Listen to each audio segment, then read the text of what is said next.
हरिओम। ज्ञान गंगा सुनने वाले सभी पुण्यात्माओं को मेरा स्वागत है। आज के दिन हम इस विषय पर चर्चा करेंगे कि मनुष्य कितने किस्म के होते हैं,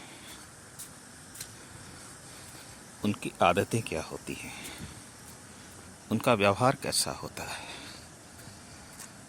उनकी गति क्या होती है। वास्तव में मनुष्य में दो ही प्रकार के लोग हैं, एक है दैवी संपत्ति वाले और दूसरे आसुरी संपत्ति वाले। दैवी संपत्ति वाले उन लोगों को कहते हैं जिनका आचरण अच्छा होता है, जिनका जीवन अच्छा होता है और जिनकी सद्गति होती है। और आसुरी संपत्ति वाले वो होते हैं जिनको जीते जी नरक में देखना पड़ता है, उन्हें कहीं जाने की ज़रूरत नहीं पड़ती। भ्रष्ट लोग, भ्रष्ट आचरण, दुर्गति। इस विषय में भगवद गीता में एक बहुत बड़ा अध्याय है, भगवद गीता का 16वां अध्याय, जिसका नाम है दैवासुर संपत्ति भाग योग। दैवी संपत्ति और आसुरी संपत्ति वाले लोग किस किस्म के होते हैं, ये सारी चीज़ें उसमें लिखी हुई। कभी भगवद गीता पढ़ें तो आपको पता चल जाएगा। मैं तो ज़्यादा विस्तार से नहीं जाऊंगा, संक्षेप से इनके बारे में कहूँगा। दैवी संपत्ति वालों की सबसे बड़ी खासियत होती है अभयम, मतलब निडर होना। उनमें भय का सर्वथा अभाव रहता है, वे किसी से डरते नहीं हैं, उनको डरने की ज़रूरत नहीं होती। डर जो है इंसान को कमज़ोर बना देता है। हर कोई कहीं ना कहीं डरा रहता है इंसान, चाहे वो घर में हो या बाहर में हो, कहीं भी हो, कोई ना कोई डर लगा रहता है। लेकिन जो दैवी संपत्ति वाले होते हैं वे डरते नहीं, वे निर्भय होते हैं, उनमें भय नहीं रहता। दूसरी चीज़ है सत्य।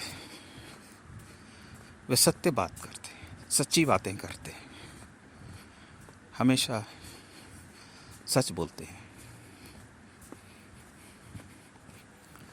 और ऐसा सच बोलते हैं जिसमें सामने वाले का भला हो। कुछ लोग सच बोलते हैं लेकिन उस सच से दूसरे का नुकसान ज़्यादा होता है, ये इस बात को समझते नहीं। आपकी सच्चाई से किसी का नुकसान नहीं होना चाहिए, इस बात का भी ध्यान रखना चाहिए। तो ये सच्चे होते हैं, सत्य व्यवहार होता है। और दूसरा, इनके बातों में मधुरता होती है, बड़े प्यार से बोलते हैं, बड़े प्यार से मिलते हैं, हर एक को रिस्पेक्ट करते हैं, आदर करते हैं, छोटों को प्यार करते हैं। वे जहाँ जाते हैं वहाँ का माहौल खुशनुमा हो जाता है। तो ये है मधुर व्यवहार। और है कि वे हमेशा पुण्य कर्म में लगे रहते हैं। पुण्य कर्म से इंसान की सद्गति होती है।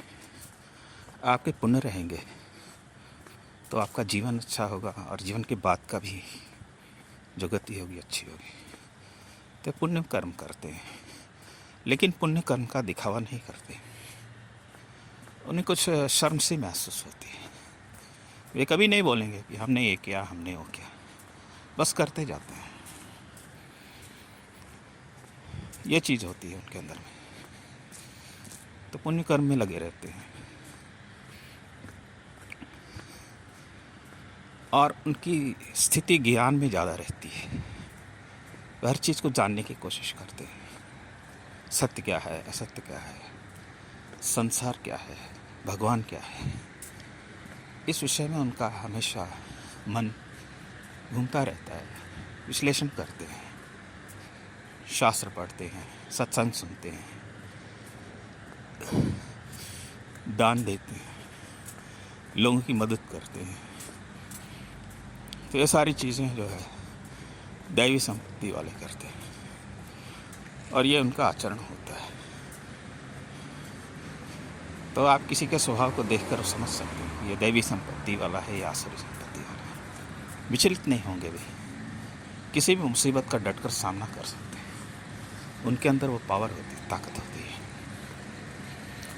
और ऐसे लोग अगर शरीर छोड़ने के बाद या तो स्वर्ग में जाते हैं या तो फिर वो किसी अच्छे परिवार में, यानी कि जहाँ में उनको किसी चीज़ की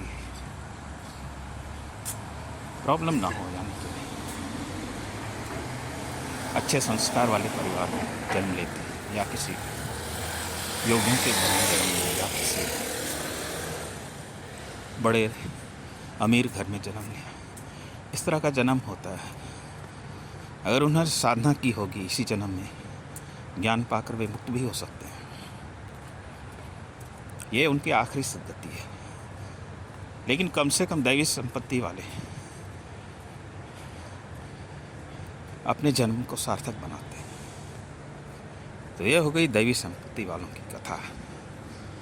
अब चलते हैं आसुरी संपत्ति वाले। आसुरी संपत्ति वाले हमेशा द्वेष में रहते हैं, एक दूसरे जलते हैं, उनमें क्रोध हमेशा रहता है, गुस्से में रहते हैं, किसी की निंदा आदि करने में पीछे नहीं हटते, लड़ाई झगड़ा ये सारी चीज़ें में व्यक्त रहते हैं, लिप्त रहते हैं और डरते रहते हैं कब क्या हो जाए, कैसे हो जाए। देखने को तो निडर करते हैं लेकिन अंदर से डर लगा रहता है। हमेशा भविष्य की चिंता करते रहते हैं क्योंकि उनका वर्तमान ही सही नहीं तो भविष्य कैसे सही होगा, इस बात के लिए वो हमेशा रहते हैं। अहंकार ग्रस्त रहते हैं, मैंने आज किया, मैंने वो कर लूँगा, मैं ये कर लूँगा, मैं इसको मार डालूँगा, मैं उसको तोड़ दूँगा, मैं इसका नुकसान करूँगा। उनका दिमाग हमेशा जो है इस तरह के ख्यालों में रहता है, जिसकी वजह से वो अच्छा काम सोच भी नहीं सकते, करना तो दूर की बात है। उन्हें हमेशा दूसरों को तकलीफ़ देने में मज़ा आता है। बेवजह झगड़ा करेंगे, बेवजह किसी का नुकसान करेंगे, हमेशा पाप कर्म में लिप्त रहेंगे। तो ऐसे लोगों की जो ज़िंदगी तो बहुत मुश्किल से गुज़रती है, क्योंकि उन्हें कोई सम्मान नहीं करता, उन्हें कोई प्यार नहीं करता, उनकी तरफ कोई देखता नहीं है। बस हर कोई उससे डर के बचने की कोशिश करता है। तो ऐसे लोग क्या होते हैं, आखिरी दिनों में जब बीमार पड़ते हैं या किसी मुसीबत में पड़ जाते हैं तो उनको संभालने वाला कोई नहीं रहता है, उन्हें तड़पते मरना पड़ता है। और ऐसे लोग जाते भी हैं तो नरक में, क्योंकि उनका पूरे अकाउंट में गलत कर्म है, तो उनको जाना भी नरक में होता है। या फिर किसी आसुरी योनि में चले जाते हैं,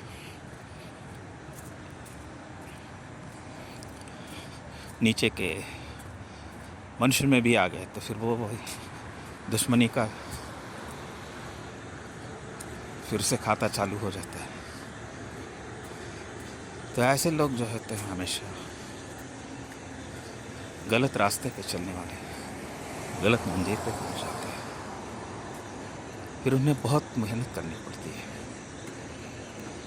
कितने जन्म, कितने हजारों जन्म, लाखों जन्म, करोड़ों जन्म लेने पड़ते हैं, क्योंकि यह कर्म ऐसी चीज़ है जो आपका पीछा नहीं छोड़ती। आप कोई भी कर्म करें तो उसका फल आपको भोगना पड़ता है। इसलिए कर्म करते समय बहुत सावधान होना चाहिए कि हम जो कर्म कर रहे हैं उसका परिणाम क्या है। तो ये आसुरी लोग जो हैं इनके साथ यही प्रॉब्लम हो जाती है और वे हमेशा जो है दूसरों की निंदा, चुगलखोरी, जलन, इन सब चीज़ों में व्यस्त रहते हैं। तो ये दोनों की हो गई बातें। हमने दोनों के बारे में बताया। आसुरी नहीं होने वाले हैं और देवी होने वाले हैं। तब आपको जो रास्ता चुनना है वो आपके सामने है। अगर आपको स्वर्ग में जाना है, आपको अच्छे जन्म में जाना है, तो आप दैवी संपत्ति को चुनें। नहीं, आप चाहते हैं कि हमें तो इससे बदला ही लेना है, चाहे यह जन्म हो या दूसरा जन्म, तो ऐसे लोग फिर वापस जन्म जन्मांतर उसी चक्रव्यूह में फंसे रहेंगे।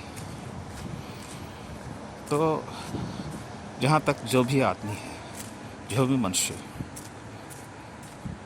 वो कभी नहीं चाहेगा कि हमारी दुर्गति हो। तो मैं यही चाहूँगा कि आप लोग सत्कर्म करें, दैवी संपदा को बढ़ाएं और अंत में सद्गति प्राप्त करें। तो यही रहा आज का छोटा सा सत्संग। उम्मीद है आप लोगों को पसंद आया होगा। फिर मिलते हैं किसी और सत्संग में, किसी और विषय में। हरि ओम।